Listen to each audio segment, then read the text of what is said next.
BFM Business, intégral placement, 10h midi, 100% placement.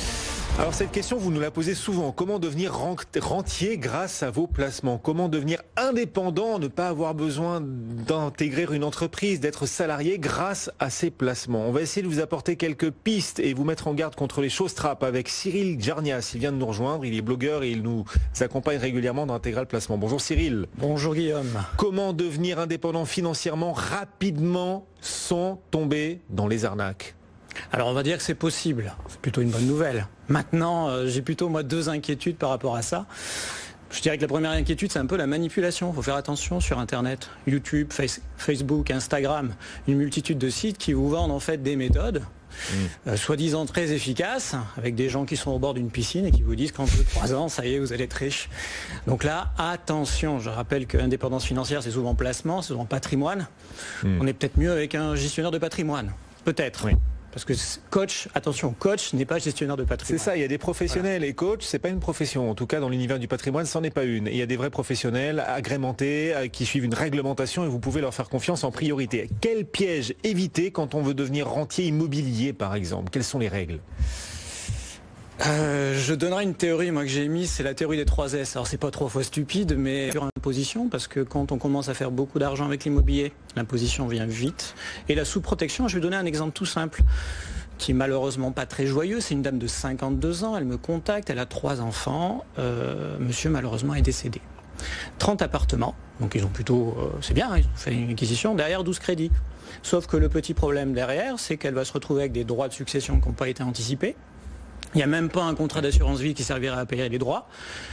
Elle se retrouve dans une situation qui est très difficile, alors que s'il y avait eu un peu de diversification, qu'elle était un peu épaulée et qu'elle se serait diversifiée, ce serait sans doute bien mieux pour elle. Donc la théorie, la règle des 3 S, ne soyez pas sur l'immobilier surexposé, surimposé et sous-protégé comme vous venez de l'illustrer. N'oublions pas le surendettement, parce que souvent c'est un effet de domino, ils font des crédits sur crédit, il suffit qu'à un moment donné un locataire ne paye pas, ça peut être très problématique. Alors voilà. Vous avez dressé la liste des quelques pièges dans l'immobilier, on voit aussi passer des placements exotiques pour nous faire rêver, nous faire miroiter l'idée qu'on pourra devenir rentier et vivre de nos placements. Ces placements exotiques, comment est-ce qu'on doit les aborder? On doit les rejeter par principe?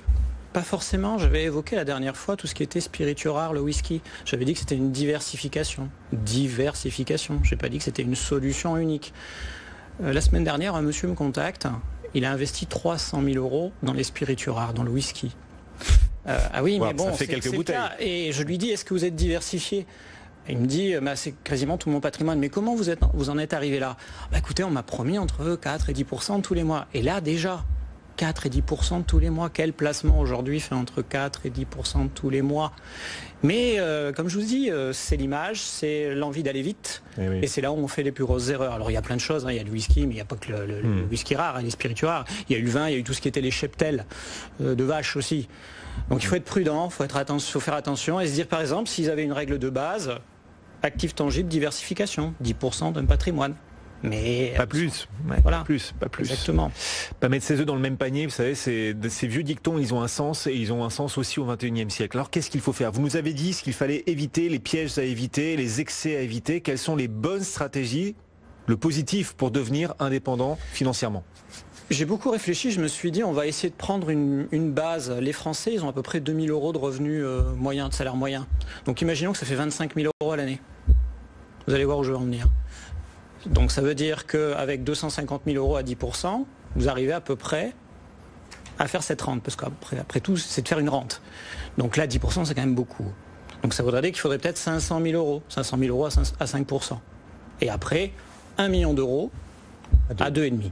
Voilà, prenons ça. Ça veut dire quoi? Que déjà, il vous faut des placements, il vous faut du cash. Premier levier, c'est le cash que vous avez à disposition. Et là où vous allez le placer, là où vous allez le diversifier. Le levier, à mon avis, le plus important, c'est votre capacité d'épargne. Et là, les études américaines ont bien fait les choses. Il faut savoir que les Américains, la retraite par répartition, nous on se plaint que c'est pas simple, mais eux, ils en ont pas du tout. Donc il faut qu'ils capitalisent, c'est-à-dire les petits ruisseaux qui font les grandes rivières. Ils ont montré que quand on bougeait le curseur de la capacité d'épargne de 10 à 30%, il faut y arriver. Épargner 30% de ce qu'on gagne. Voilà, sous 15 ans, on pouvait arriver à son indépendance financière en se diversifiant.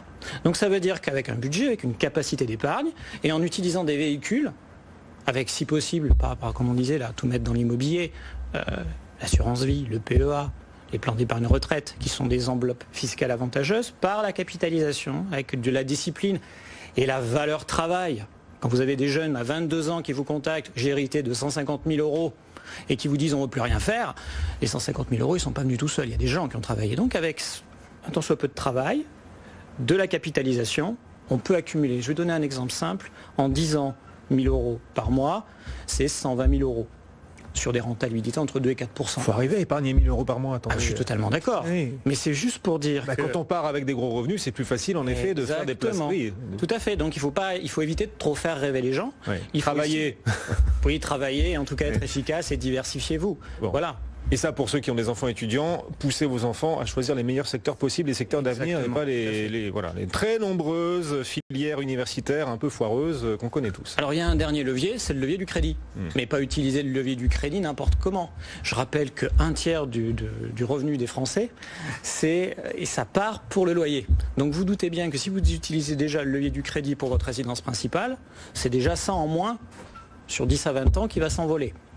Derrière, bien entendu, vous pouvez utiliser le levier du crédit. Vous pouvez l'utiliser en faisant de l'immobilier, mais pas tout votre patrimoine.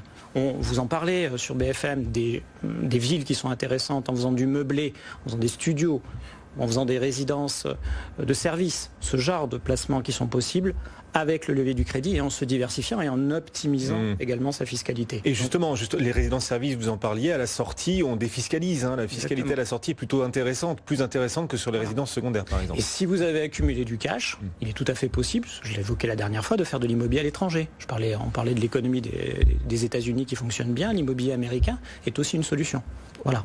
Investir aux États-Unis, alors pourquoi pas, c'est un grand marché immobilier. En évidemment, diversification. Oui, c'est ça. Parce ça que restera que de la diversification. Depuis la France, investir à Cleveland, ça peut paraître assez risqué, vu depuis la France. Bien entendu, mais si vous pouvez vous diversifier, que vous avez un peu de cash et que vous avez déjà tout votre immobilier en France et tout dans des placements financiers, c'est un élément de diversification. Mais c'est comme toujours, c'est comme ce monsieur qui malheureusement a tout mis dans des spiritueux rares.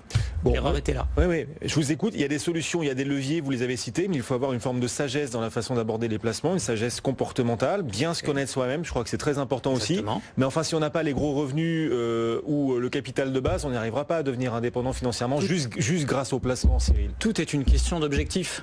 C'est sûr que si vous voulez maintenir, par exemple vous êtes sur Paris, vous avez 5 000 euros par mois, vous voulez le maintenir, ça va être bien plus compliqué que celui qui par exemple se lance dans une maison autonome, qui a une indépendance alimentaire et énergétique. Ah oui. Tout dépend de vos objectifs en fin de compte. Mais c'est possible. Aujourd'hui, vous pouvez générer avec le temps, avec du travail, et en étant accompagné par des bons professionnels, voilà, de préférence, surtout quand il y a du conseil en investissement financier, c'est risqué, c'est possible. Cyril Jarnias, blogueur, régulièrement avec nous sur BFM Business. Voilà quelques pistes et surtout les pièges à éviter si vous espérez un jour devenir indépendant financièrement grâce à vos placements. Merci beaucoup d'être venu nous voir, Cyril. On a évoqué à bientôt. On a évoqué tout, le surendettement à éviter, bien évidemment, les successions aussi. Pensez bien aussi dans vos placements aux successions à venir. Merci beaucoup et aux droits de succession.